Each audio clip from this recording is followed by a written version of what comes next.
तो इस वीडियो में गाइस मैं अनबॉक्स करने वाला हूँ एशियन के ये वोल्केनो 01 रनिंग शूज़ एंड आपको डिटेल में बताऊंगा कि ओवरऑल ये जो रनिंग शूज़ है वो कैसे हैं, क्या आपको इन्हें जो है वो परचेस करना चाहिए या फिर नहीं। तो ये शूज़ आएगा इस बॉक्स के अंदर। यहाँ पे में एशियन की ब्रांडिंग देखने को मिल जाती है, साथ ही में मेमोरी फोम टेक्नोलॉजी भी यहाँ पे जो है वो लिखा हुआ है। शूज़ की सारी डिटेल्स यहाँ पे हमें साइट पे मिल जाती है। UK 10 साइज़ एंड आप प्राइस देख सकते हो 2799 है, बट अभी ये डिस्काउंट पे जो है वो मिल रहा है। कितने में लेना चाहिए वो भी मैं आपको इस वीडियो में जो है वो आगे बताऊंगा। तो चलिए गाइस करते हैं मैंने अनबॉक्स।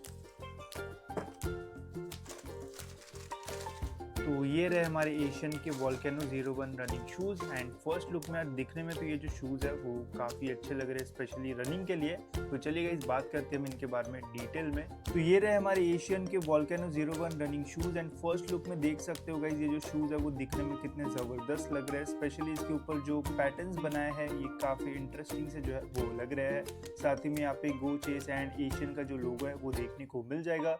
बैक साइड पे आपको एक जो रिबन है वो मिल जाता है, जिससे इन शूज़ को आप इजीली जो है वो पहन पाओगे।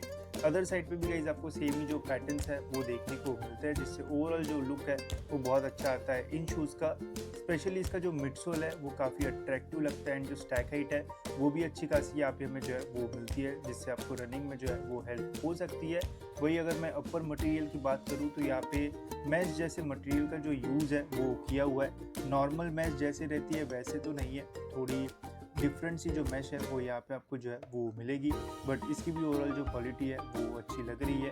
एंड पहनने के बाद गाइस आपको ब्रीदेबिलिटी में भी इतना ज़्यादा जो प्रॉब्लम है वो नहीं होगा, बिकॉज यहाँ पे अच्छे खासे जो होल्स है वो दिए हुए हैं एंड इससे एयर जो है वो इजीली जो है वो पास हो जाएगी। वही अगर मैं लेसेस की बात करूँ गाइस तो यहाँ पे फ्लैट एंड सी जो लेसेस है वो दी हुई है एंड रात को ये जो है वो डॉट्स जो है वो चमकते भी है, तो इसमें रेडियम जैसा जो फील है वो आता है। एंड लेसेस की जो क्वालिटी है वो एवरेज है। फ्लैटेंड सी जो लेसेस है वो यहाँ पे जो है वो दे रखी है। बाकी टंग के ऊपर आपको एशियन की ब्रांडिंग एंड जो लोगो है वो देखने को मिल जाएगा।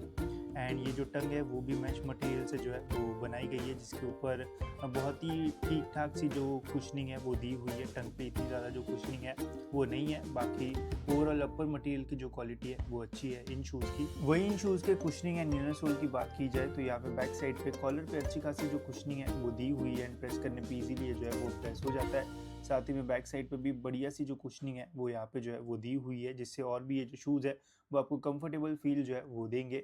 वही इनर सोल की मैं बात करूँ तो यहाँ पे आपको एशियन का जो मेमोरी फोम है वो मिल जाता है, जिसकी क्वालिटी जो है वो बहुत अच्छी रहती है। एंड मैंने आपको बताया भी है कि एशियन का मेमोरी फोम ओवरऑल जो है वो बहुत अच्छा रहता है। प्रेस करने पे बहुत ही ईजिली ये जो है वो प्रेस होता है एंड जब भी आप इन शूज़ को पहनोगे तो इस मेमोरी फोम की वजह से आपको बहुत ही अच्छा जो कंफर्ट है वो फील होगा इन शूज़ में। तो कंफर्ट वाइज तो ये जो शूज़ है वो अच्छे रहेंगे एंड एज सच आपको कोई प्रॉब्लम जो है वो नहीं आएगा इन शूज़ में। तो अब बात करते हैं इन शूज़ के mid sole and outer sole के बारे में, जो कि एक हाईलाइटिंग पॉइंट है इन शूज़ का। फर्स्ट लुक में जब भी आप इन शूज़ को देखोगे तो मिड सोल के ऊपर ही जो है वो ध्यान जाएगा, बिकॉज इसकी जो स्टैक हाइट है वो अच्छी खासी जो है वो यहाँ पे ज़्यादा दी हुई है एंड एक बल्कि सा जो लुक है वो मिलता है इन शूज़ को। एंड इससे ये भी फील होता है कि इनका जो वेट है वो अच्छा खासा जो है वो ज़्यादा होगा। बट मैं आपको एक बार जो वेट है वो भी करा के दिखाता हूँ। ये है UK 10 साइज़ एंड यहाँ पे जो वेट है वो आ रहा है 306 ग्राम्स। तो मुझे तो गाइस जो वेट है वो इतना ज़्यादा नहीं लगा, बिकॉज इतने स्टैक हाइट पे जनरली 350 या फिर 400 ग्राम के आसपास जो वेट है वो जाता है, बट यहाँ पे 300 ग्राम्स के आसपास जो है वेट है वो हमें देखने को मिलता है। प्लस अगर आप साइज़ कम बुलाओगे तो और भी कम वेट आपको जो है वो मिलेगा इन शूज़ का। तो वेट तो अच्छा है। वही मिडसोल की क्वालिटी की बात करूँ तो यहाँ पे मेनली फाइलन मटेरियल का जो यूज़ है वो किया हुआ है, जो कि ड्यूरेबल रहता है एंड इतना भी ज़्यादा सॉफ्ट नहीं रहता है। प्रेस करने पे प्रेस हो जाता है बट बहुत ज़्यादा सॉफ्ट जो है वो नहीं रहता है। मतलब अगर आपको एकदम ही सॉफ्ट मिडसोल चाहिए तो ये इतना सॉफ्ट जो है वो नहीं रहेगा। प्रेस करने पे ये प्रेस हो जाता है, प्रेशर अप्लाई करने में भी ये हो जाता है प्रेस, बट इतना रिस्पॉन्सिव फील आपको जो है